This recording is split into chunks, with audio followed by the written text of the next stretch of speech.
5:45, we'll call this meeting to order. Any declaration of special interest or general nature thereof, please signify.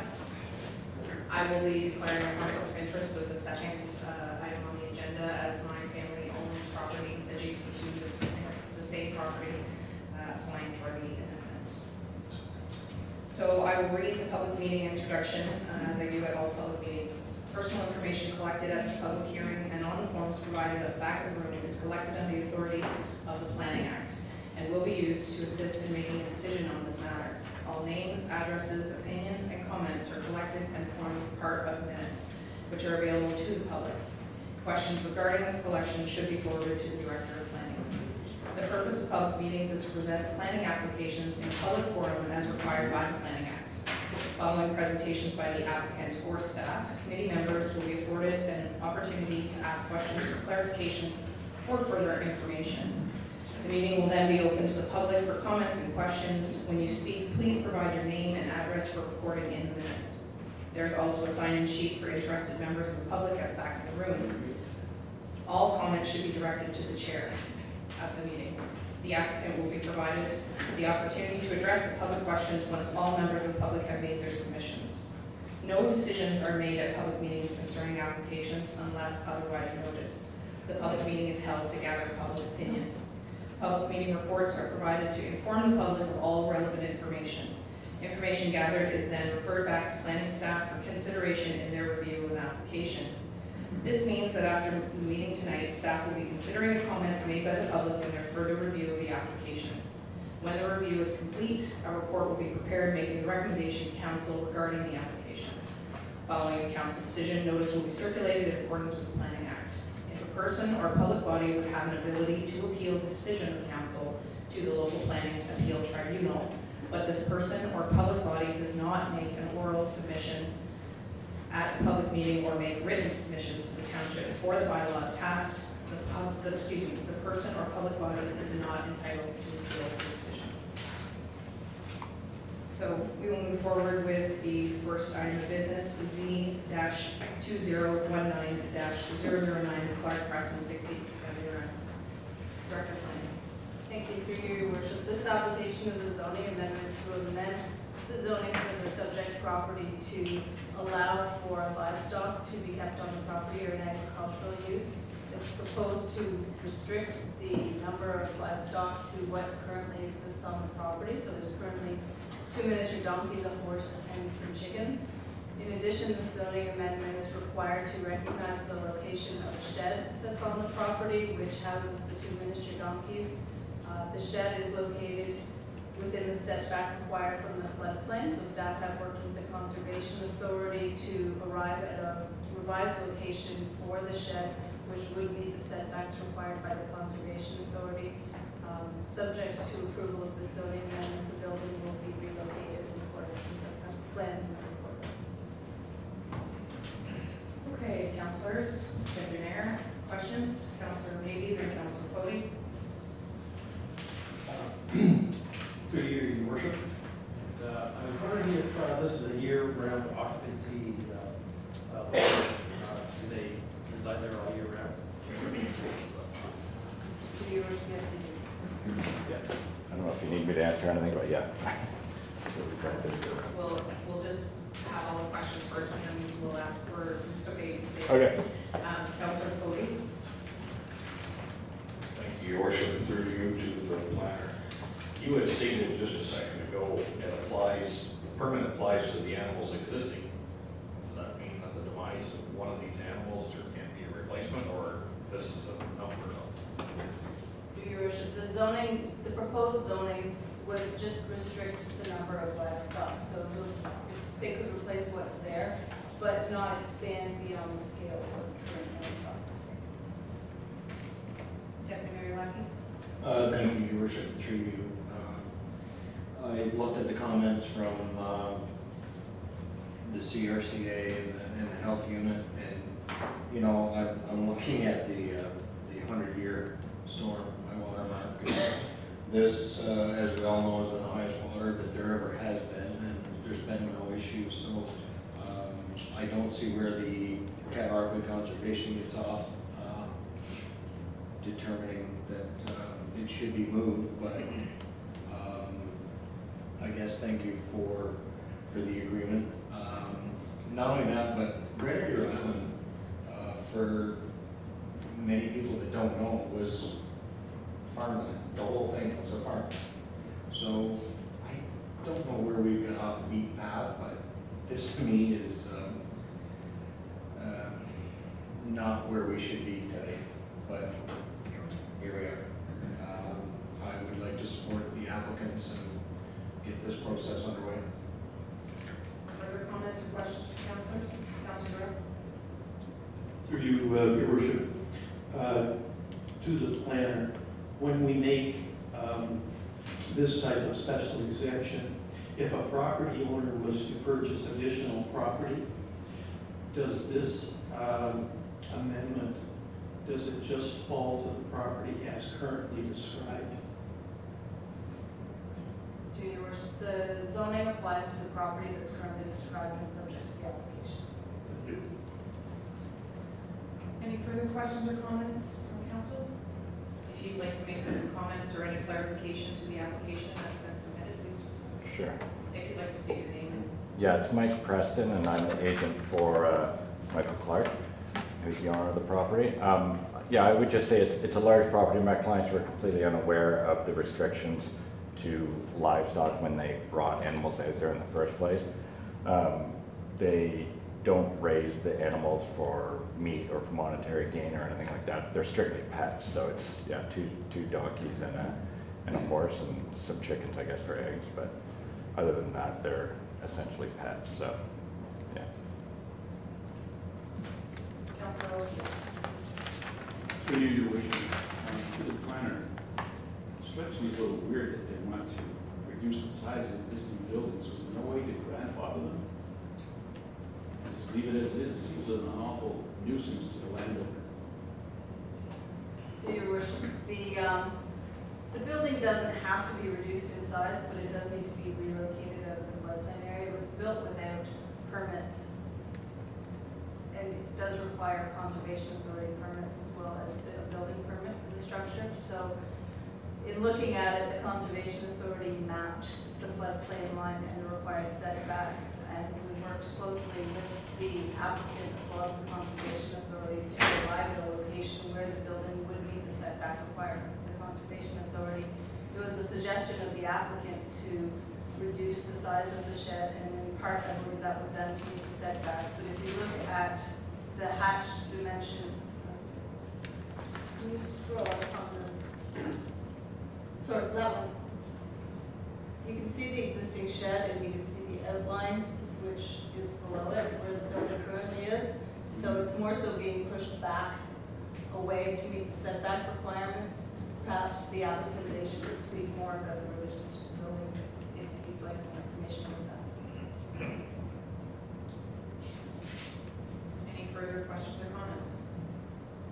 Any other comments you'd like to add to the Yeah, application? well, regarding the building, I think to achieve the full 100 or 30-meter setback would have involved going under power lines and, you know, a big hassle to kind of move it from where it is. So basically, to get it back as far as possible, we said we'd move it back, as well as there's sort of a front covered area that we could remove to facilitate getting it as far back as possible. So that was kind of the arrangement that was made with the CRCA.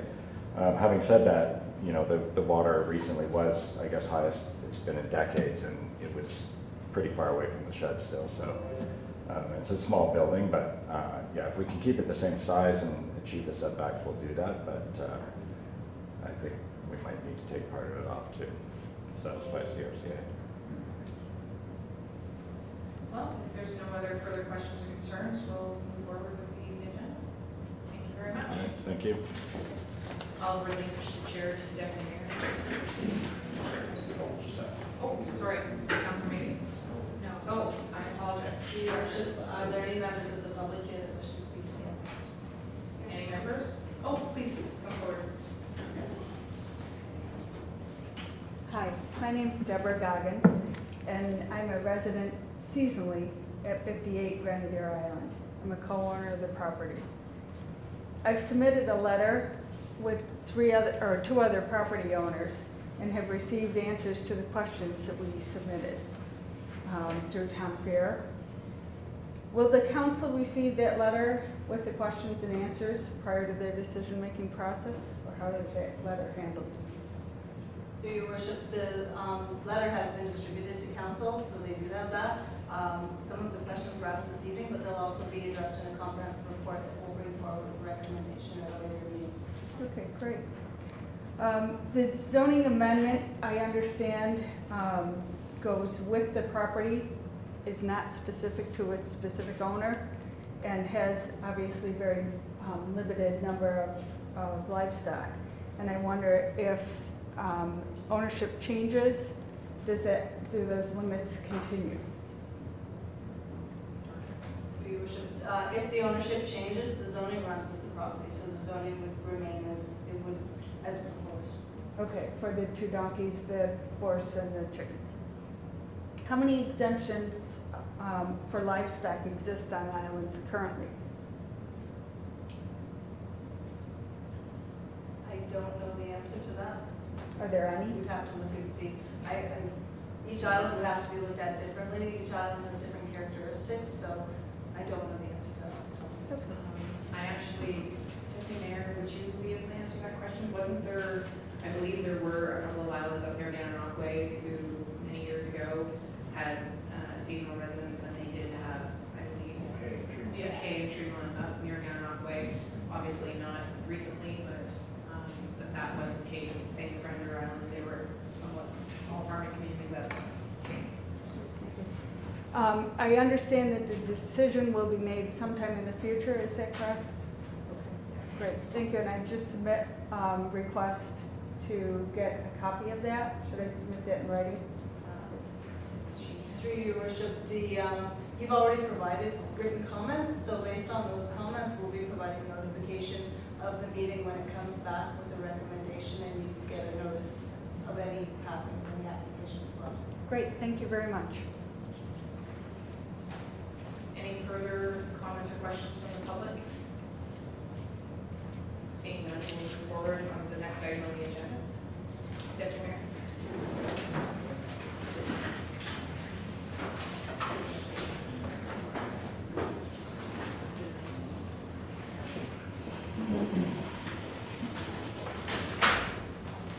Next item on the agenda, sorry. Oh, this one was. The next item on the agenda is Z 2019-010, Centennial Home Farm Limited, represented by Templeman at 1992 Airlock Road. Open this up for comment. Council first. Questions? Ms. Martin? This application has been submitted to expand the scope of the permitted uses on the property. Currently, the property permits an on-farm agricultural related use, which does permit small-scale, directly related to the farm operations in the area uses, including agricultural products, storage and distribution center, as well as a grain dryer serving local farmers. Based on a review of the proposal, the applicant is requesting that the scope of the use be somewhat expanded to allow for a broader use beyond small scale directly related to local operations, so that the operation could accommodate a broader market. At this point, the notice of public meeting was provided. There's one item of correspondence that was circulated to council members this evening. It's a letter of support for the application, and if there's any questions, I'd be happy to answer. At this time, are there any questions or comments from council? Councilor Brown? Through you, Deputy Mayor, to the planning department. When I read this, I was intrigued, and of course I jumped onto Google Maps to see exactly where I was located. And when I did, I see a business right there called Seed Solutions, I believe. And it was curious because there are pictures that were posted some 3 weeks ago of the, I believe, they would be the elevators, or pardon me, the storage bins and so on. and it is a very, very substantial amount of money put in there. So my question to the planning department is, and I am pro-business, but when I read the permitted uses on agricultural land, and you did read something that I was unfamiliar with, and I just want to clarify that, to make sure that we are doing the proper zoning for this thriving business, because this is a big business, clearly, if it is indeed Seed Solutions, which I suspect it is under another name. So we have here on-farm, hyphenated, agriculturally related uses, and on-farm, hyphenated, diversified use. Is that to imply, or is there further verification that this allows a business? And I'm not trying to be argumentative in any sense of the word, I just want to make sure that we get it right here for those folks asking for an exemption, because it's a marvelous situation here. I just want to make sure that we've got it right. It seemed, when I read the preamble, it sounded kind of weak. It sounded like, okay, we're going to put a crane up bigger on a piece of farm property. But no, this is big business, so is this good enough? Thank you. Through you. There were amendments done to the agricultural zones in 2015 that introduced the two uses you referenced, the on-farm agriculture related use and the on-farm diversified use. In looking at that, following the preamble that speaks to small scale and directly related to farm operations in the area, it indicates uses include but are not limited to, and among those is agricultural product storage and distribution center, as well as a grain dryer serving local farmers. This speaks to a small scale use, and that's where the question arose when it relates to the nature of this operation.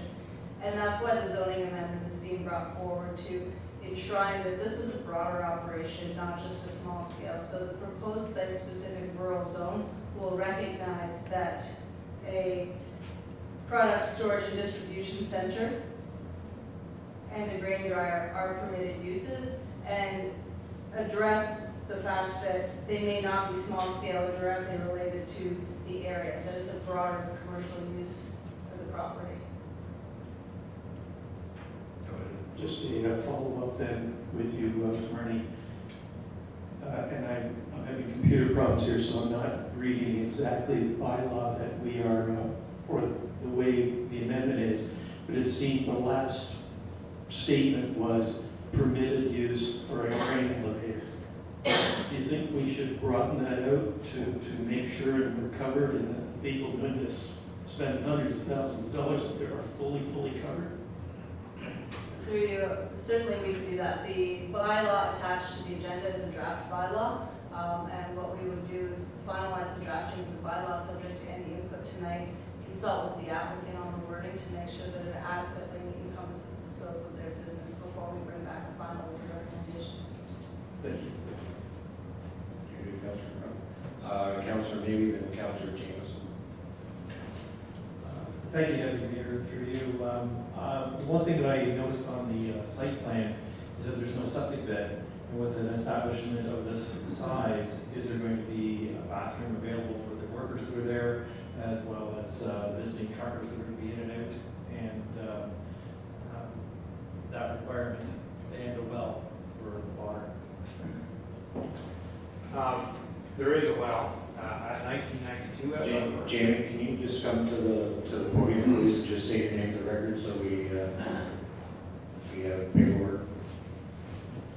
Yeah, Jamie Greer, owner of the property. There is a well at 1992 Outlet Road, which we will be most likely boring under the road and bringing the water across to the site, which is actually at 1995 Outlet Road. We just got our blue number last week. As far as septic is concerned, the answer is yes and no.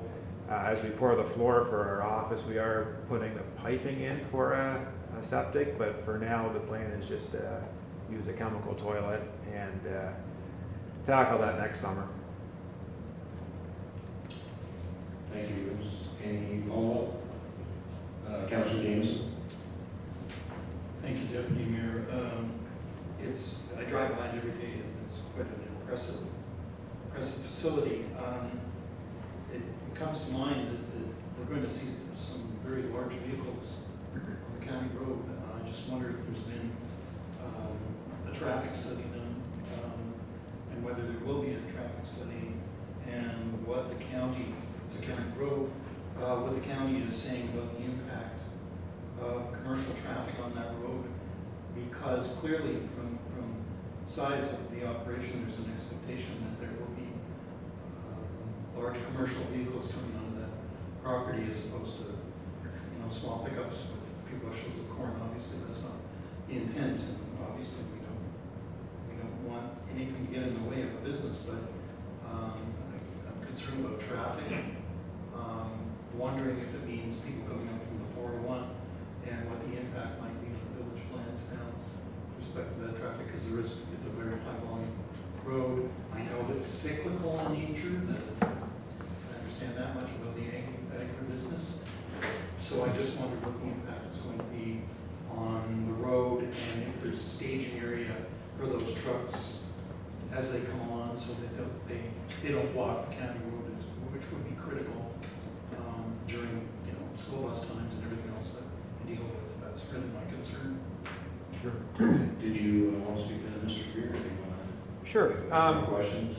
We have done I guess I'd call it an in-house study, and our numbers are backed up by our crop input side of our business and the sales that we make there. Interesting fact, about a third of that facility will be used for our own business, whether that's land that we own locally or land that we own elsewhere. We figured there'll be about 3,000 metric ton that will be coming from our own property, I guess, and land that we're involved with outside of the municipality. Probably about 50% or 5,000 metric ton we believe will come from the north. So From the north. So that won't impact the village of Lansdowne. And about 2,500 metric ton will come in primarily through wagon traffic and feeder roads, opposed to coming through the village. An interesting fact I would like to bring up is the seed side of our business would see somewhere between 500 and 700 trucks a year come through the village of Lansdowne, and I've never heard a word about that. Another interesting fact is there's about 365 knock trucks travel through Lansdowne a year, because there's two different knock routes in the area. So I mean, the impact of truck traffic, I would think, would be less than 100 trucks off 401 traveling through Lansdowne. So I think it'll be very minimal in comparison to other operations in the area. Thanks, Jimmy. You okay with that, Councilor Jameson? Follow up? just, and I appreciate you drawing that to my attention. I live in one of the other villages, and there's always a concern about traffic. The other thing that occurred to me reading this was you'll be drawing, capacity to draw in. Any discussion with neighbors and so on about potential for noise and dust and that kind of thing in terms of impact on your neighbors and what their point of view is on that, or your point of view? Well, the noise factor will be very minimal. I mean, the closest neighbor I get will even hear anything. And the drying facility, the system we've chosen to go with is it's very high efficiency, low noise, and low dust. There's actually the same dryer that we're installing is actually in use in the city of Edmonton with no issues. Councilor Jameson, you wish to follow on? All right.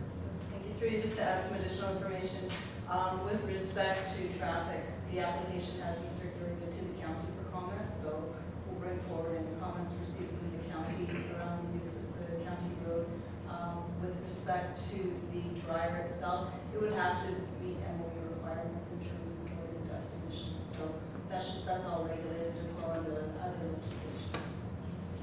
I'm going to save my comments till the end. We've got Councilor Foley wishes to comment, and Councilor Hayden. Thank you, Deputy Mayor. Just a couple of comments. I followed this since its inception, and might I say that it's likely the biggest agricultural boost we've had locally since I really don't know when. The advantage this would afford our local farmers, sky would be the limit, but they have to want to use it. Mr. Greer and his family, as Councilor Burrell insinuated, have invested millions of dollars here, or at least hundreds of thousands. But keep in mind on the truck traffic, most of the grain that's harvested now is handled by truck. It comes right to the farmer's yards and picks it up there and carries it to various elevators. So I personally don't see a lot of increase in truck traffic. It's just where it's going to go. There will be, however, as Mr. Greer says, trucks coming in off of 401 to pick up, perhaps even unload. But we can't regulate what traffic travels up these roads. I mean, if there happened to be a construction site, we would never ask a local construction company, you know, how many trucks they're going to send through here in a given day. There will be ramifications from this, but when you look at if you look at the engineering design and the way the traffic flow is handled on this site, the trucks pull in, they pull up on a scale.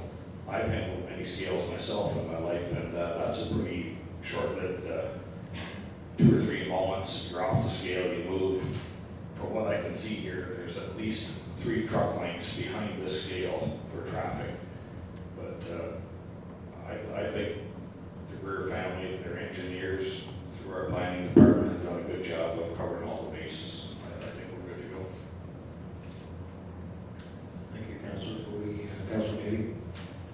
Yes, thank you, Deputy Mayor. And for you, yes, I did stop out and see you well under construction on your building there, and it looks very good. Your pull-in zone looks very large, so many trucks can pull in if they have to all accumulate at once. And I am in full support of this venture. It looks great, and it's good for our community to grow. Thank you, Councilor Beatty. Anyone else from council wish to comment?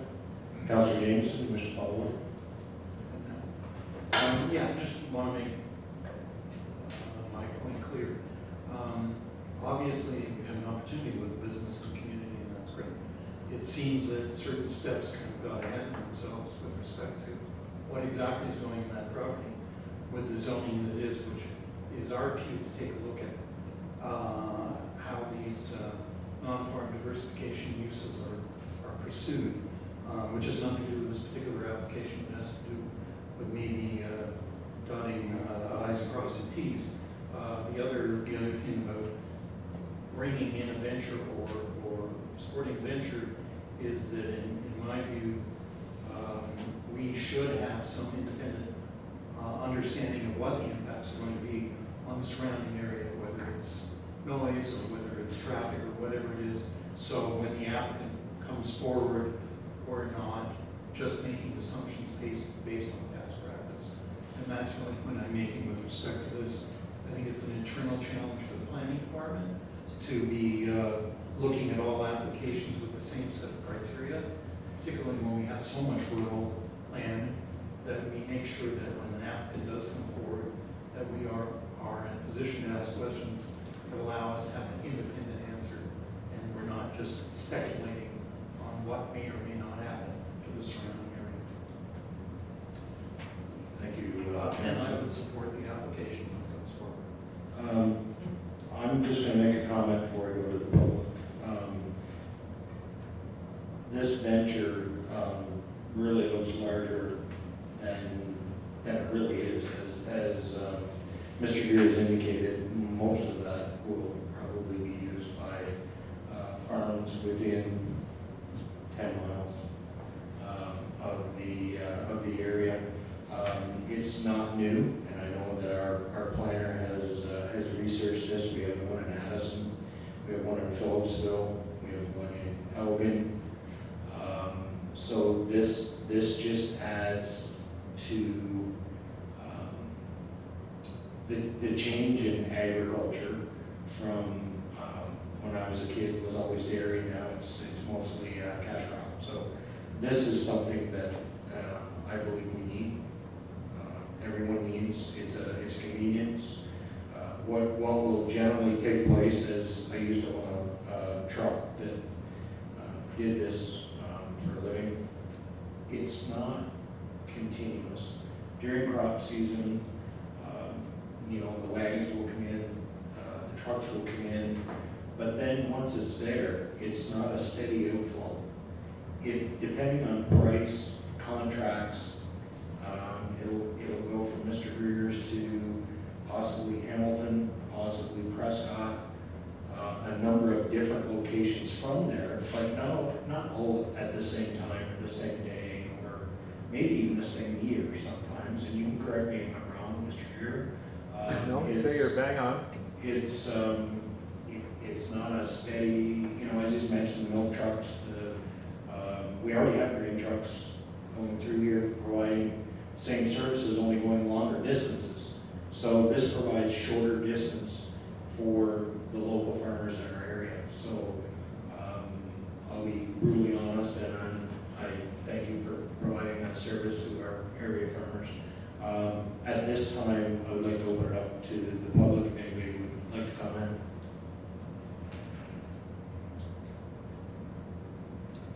Seeing there's none, I will ask council one more time. Make a comment. Councilor Wilkie. For you, Deputy Mayor, I'd just like to express appreciation to the Greer family for undertaking this endeavor. We've been starved for development for quite some time. I think it's very positive to see something different on the skyline. Thank you. Appreciate your comment. Thank you, council and the public. Just a very quick signature since I chair, I can't sign the motion. Oh, sorry, Councilor Foley. Thank you, Deputy Mayor. Was there any submissions other than the person for or against this application? Through you, there was just the one letter of support that was provided this evening. There were some questions, some phone calls, inquiries, but no specific written comments received other than what's been distributed. Councilor.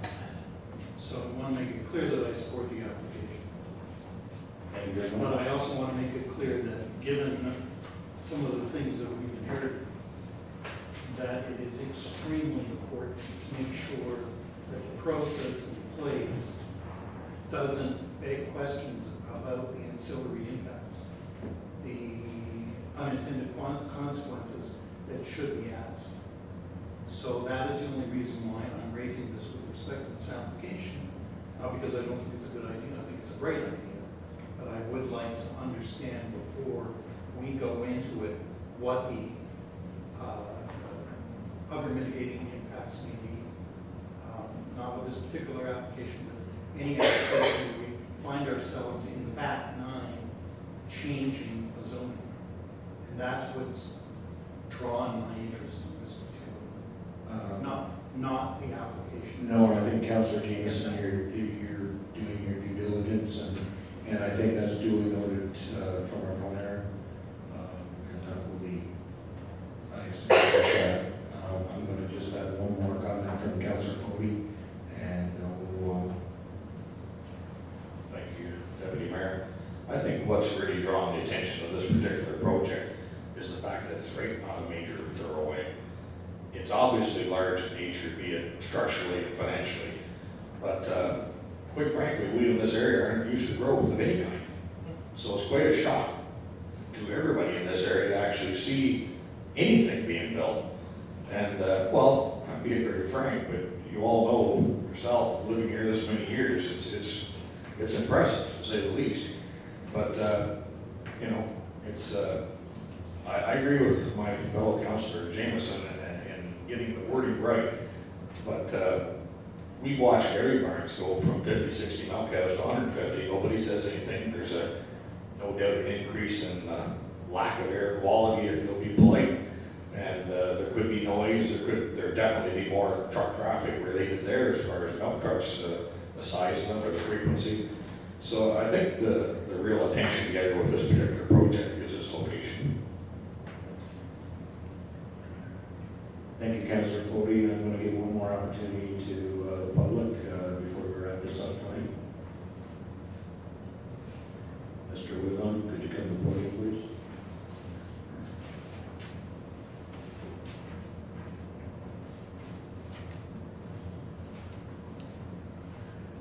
My name's Al Whitlam. I'm a local director with the Leeds Federation of Agriculture, and we fully support this project.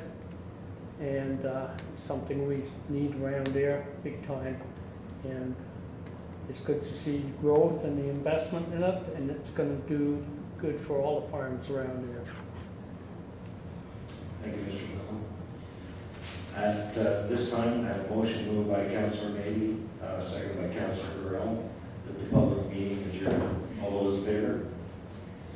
Those opposed? Carried. We'll take a small break before we sit back down at 6:30.